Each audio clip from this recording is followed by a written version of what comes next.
Hey guys, I'm at the Riverside Cemetery in Hopkinsville, Kentucky. That's in Christian County, and I'm here for the grave of Edgar Cayce. And his grave is very well marked here in the cemetery. So, who is Edgar Cayce? He is he's an American folk figure. He was a psychic. And he was known for as a psychic counselor and a healer. Oh, and here we go. Like I said, very well marked.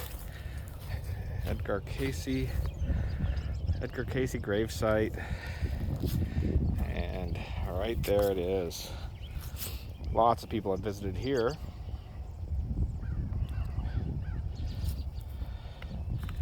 Gertrude. Do a quick little walk around and we'll talk about him here. So, like I said, he was a psychic healer, I guess you could say. He was reputed to have an extrasensory perception, giving him the ability, ranging from seeing the future, making medical diagnoses, to experiencing a closer relationship with God. So, a little bit about Edgar. He was born in 1877 here in Christian County, Kentucky. And he died at 67 in 1945 in Virginia Beach City, Virginia. And like I said, he is buried here at the Riverside Cemetery. He was the son of farmer Leslie and Carrie Cayce. And born about 7 miles from here, like I had said. He had received an 8th grade education, which was considered, plenty back in those days.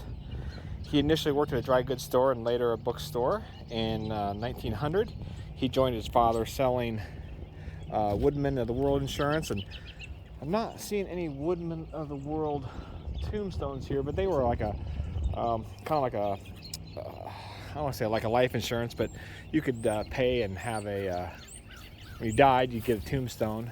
And the tombstone was usually, I'm trying to find one here, guys. Was usually like the shape of a tree trunk, and I'm not seeing any here that we can walk to.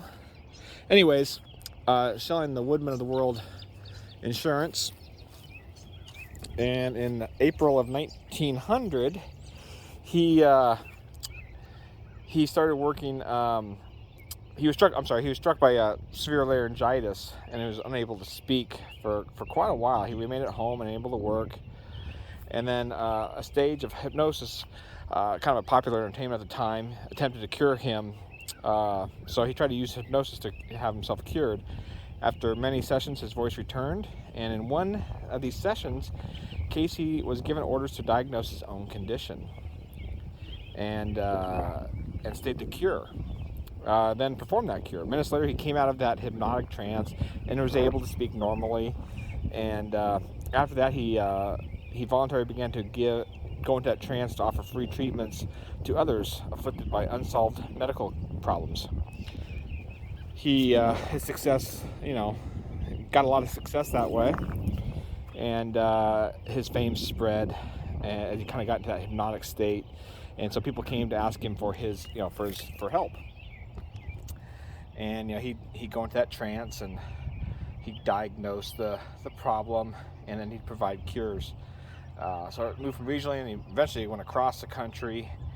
It was said that he was equally effective for suggesting cures for people who wrote to him requesting his help. When he went to that trance, though, he was never ever to remember anything that he had said. So he always needed help, somebody to write it down as he was, in that trance-like state. And so from really 1923 until his death, he had a secretary, Gladys Davis, that recorded his statements, and some 14,000 statements were published and available today to help people. Cayce, he became a professional psychic. He had a small staff of employees and volunteers, but the one thing, he did not charge for his services.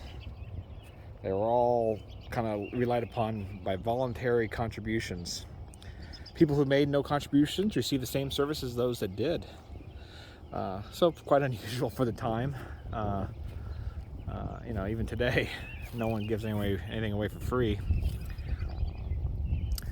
He sometimes he'd be questioned. Like I said, while most of his questions involved, medical questions, he would be also questioned about previous lives, business advice, and future events that would occur in the world.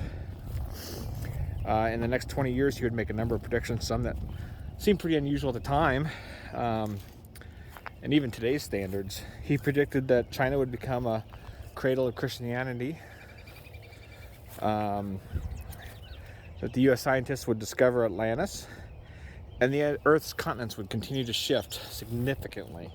Cayce would admit sometimes he saw things incorrectly, and sometimes that listeners should test his suggestions rather than accept them at face value. So he always wanted to be challenged, it sounds like.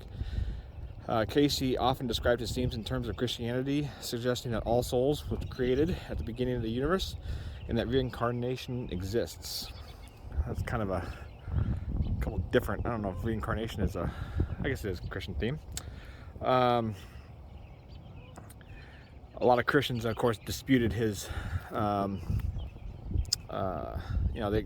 existence of Atlantis, describing it as a continent of advanced technology that sank in the ocean. According to Cayce, records from Atlantis can be found beneath the Egyptian Sphinx. And several decades after his death, a small room was detected by ground-penetrating radar buried beneath the Sphinx.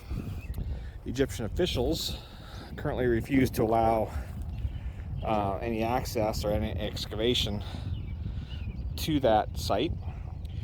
During World War II, demand for Cayce's time increased significantly as people wrote requesting his predictions for loved ones, going off to war.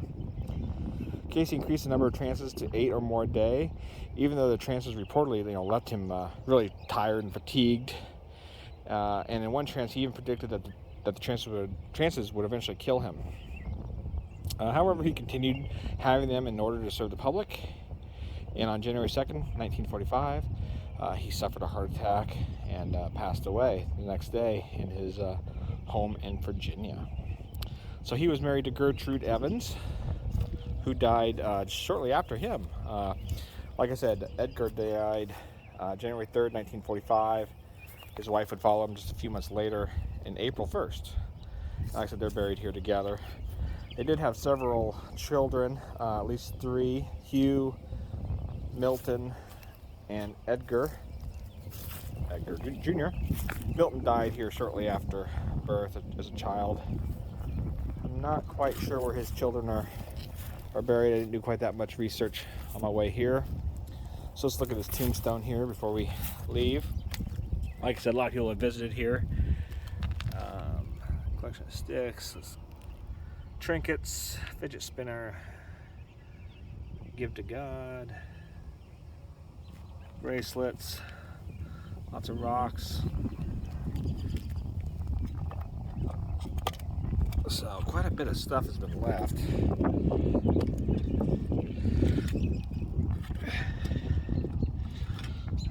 I just opened that tin. I made it, Grandpa, in loving memory of Lenwood. So somebody obviously made a visit here for their grandfather. Like I said, so there you go.